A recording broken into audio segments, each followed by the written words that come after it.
Financial markets పై పట్టు సాధించాలనుకునే వాళ్ళు Revanth conduct చేసే వెబినార్ కోసం ఈ నెంబర్ కి కాల్ చేయండి.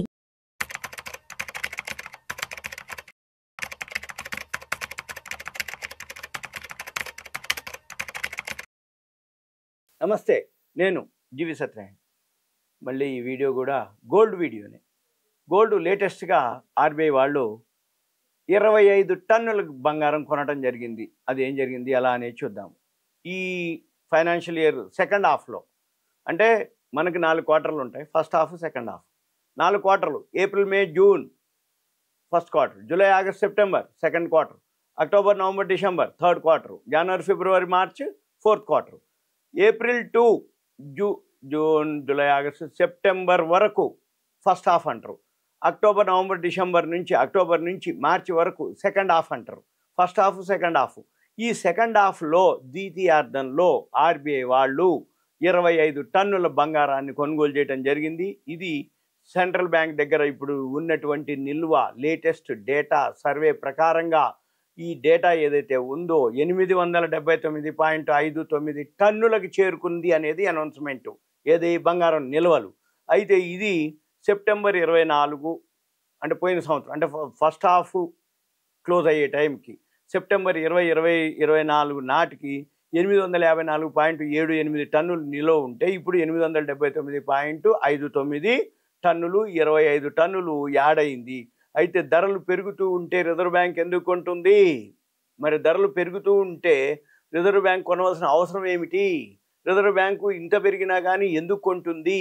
రిజర్వ్ బ్యాంకు ఎందుకు నిల్వ చేస్తుంది అనే దానికి ఈ బంగారం ఏదైతే ఉందో ప్రపంచవ్యాప్తంగా ఇన్ఫ్లేషన్ పెరగటం, ఎట్లయితే అస్థిరత అంటారు. స్థిరత్వం లేకపోతే అస్థిరత. అస్థిరత అంటే ఏ టైంలో ఏ దేశం ఏం జరుగుతుందో తెలియదు. ప్రపంచవ్యాప్తంగా ఈ టారిఫ్లు, సుంకాలు, లేకపోతే రష్యా ఉక్రెయిన్, గాజా ఇజ్రాయిలు, లేకపోతే ఇంకేదో కరోనా లాంటివి, కోవిడ్ లాంటివి, ఇటువంటివి ఏదో ఒక ఈవెంట్, ఏదో ఒక న్యూసు తోటి షేర్ మార్కెటు ఏదైతే అస్థిరత, అంటే షేర్ మార్కెట్లో ఒడిదుడుకులు, షేర్ మార్కెట్లో ఏదైతే లాభాలు అంటే ఒకరోజు వచ్చినట్టు రావటం, మళ్ళీ తెల్లారి పడిపోవటం, ఈ షేర్ మార్కెట్ కానీ వరల్డ్ మార్కెట్లో క్రిప్టో కరెన్సీ అనుకోండి, వరల్డ్ మార్కెట్లో ఏవైతున్నాయో అప్పుడు ఈ కమోడిటీస్ మార్కెట్ బాగా మూమెంట్ ఉంటుంది. ఈ కమోడిటీస్ మార్కెట్లో గోల్డే లీడింగ్, బులియన్ మార్కెట్ అంటారు. ఈ గోల్డ్ ఏదైతే ఉందో, సిల్వర్ ఉందో అవే వాల్యూ.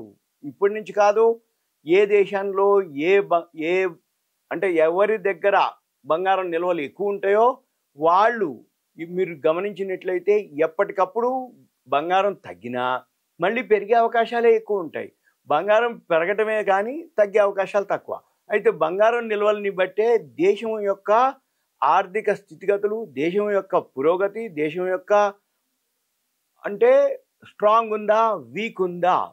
బంగారం నిల్వలు ఎక్కువ ఉన్న దేశం అంటే ఆ దేశం ఆర్థికంగా బలోపేతం అవుతున్నట్టు, బలంగా తయారవుతున్నట్టు, ఆర్థికంగా ఎకానమీ స్ట్రాంగ్ అవుతున్నట్టు. ఇవి అన్నమాట. అందుకని దేశాలే కొనుక్కుంటూ పోతున్నాయి. దాంతో బంగారం ధరలు పెరగటం, నిల్వలు పెంచుకోవటం వలన ధరలు పెరగటం, కొనుక్కునే స్తోమత పెరిగే వాళ్ళు ఎక్కువైనారు. అంటే ఉదాహరణకి అప్పటికీ ఇప్పటికీ మన వాళ్ళు, అంటే మన భారతదేశంలో వరల్డ్ మొత్తానికి, అంటే ఎక్కడికన్నా వెళ్ళినా మన వాళ్ళు ఇక్కడి నుంచి చదువుకోవటం, అక్కడికి వెళ్ళి అమెరికా అనుకోండి, సింగపూర్ అనుకోండి, కెనడా అనుకోండి, జర్మనీ అనుకోండి, అక్కడికి వెళ్ళటం, అక్కడి నుంచి డాలర్లు సంపాదించి ఇక్కడికి పంపించడం. ఇక్కడ ఎవరైతే వాళ్ళు పెద్దవాళ్ళు ఉంటారో, వాళ్ళ ఫ్యామిలీ మెంబర్స్ ఉంటారో వాళ్ళు ఏం చేస్తారు? బంగారం నిల్వలు, ఇల్లు, జాగలు కొనుక్కుంటూ పోవటం. అంటే దాంతో ఏమవుతుంది?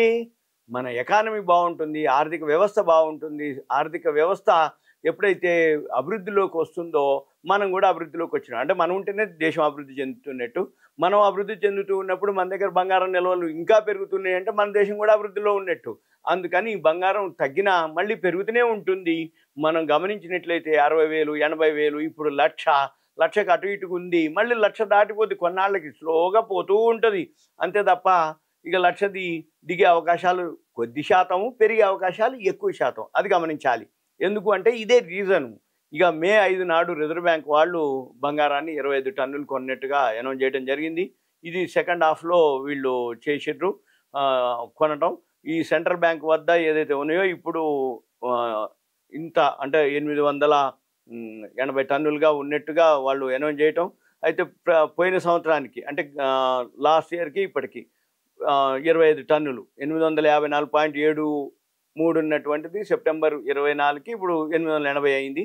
అయితే 7 ఏళ్లలో అంటే గడిచిన 7 ఏళ్లలో ఒకేసారి ఇంత స్థాయిలో కొనుగోలు చేయటం అనేది ఇది ఫస్ట్ టైం అని చెప్పడం జరిగింది. అయితే ధరలు పెరుగుతున్నా కానీ ఆర్బీఐ వాళ్ళు కొనుగోలు చేయటం అనేది విశేషం అని చెప్పడం జరిగింది. అయితే ఇప్పుడు ఏదైతే ఉందో సెంట్రల్ బ్యాంక్ దగ్గర నిల్వలు 511.99 టన్నుల గోల్డ్ నిల్వ చేస్తే ఇప్పుడు మన దగ్గరది 511.99 టన్నులు ఉంది మన దగ్గర స్టాకు.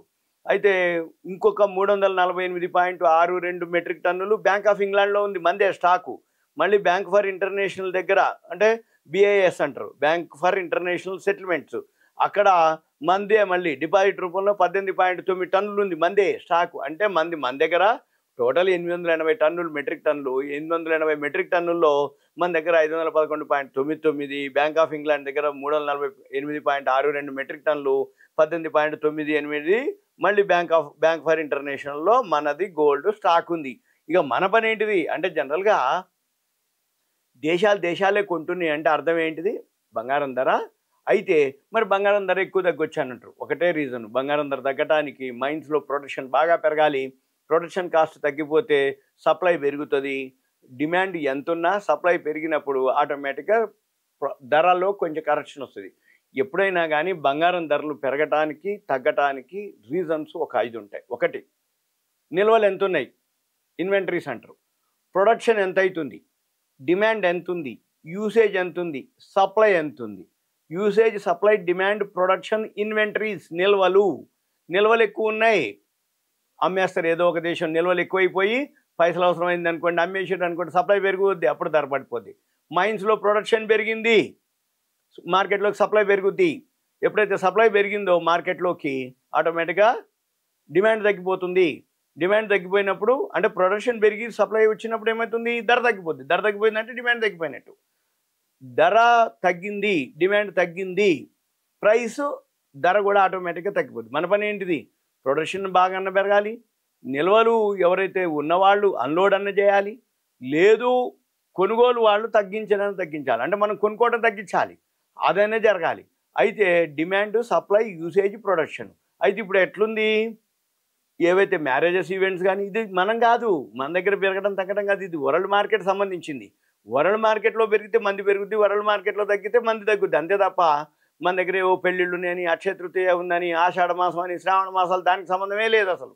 ఈ చాలామందికి ఏమన్నా అనగానే ఆషాఢ మాసంలో తగ్గుద్ది, శ్రావణ మాసంలో పెరుగుద్ది, ఇప్పుడు పండగలు పెళ్ళిళ్ళు ఉన్నాయి కాబట్టి పెరుగుద్ది, అదంతా ఉత్తిదంటే ఉత్తిది కాదు.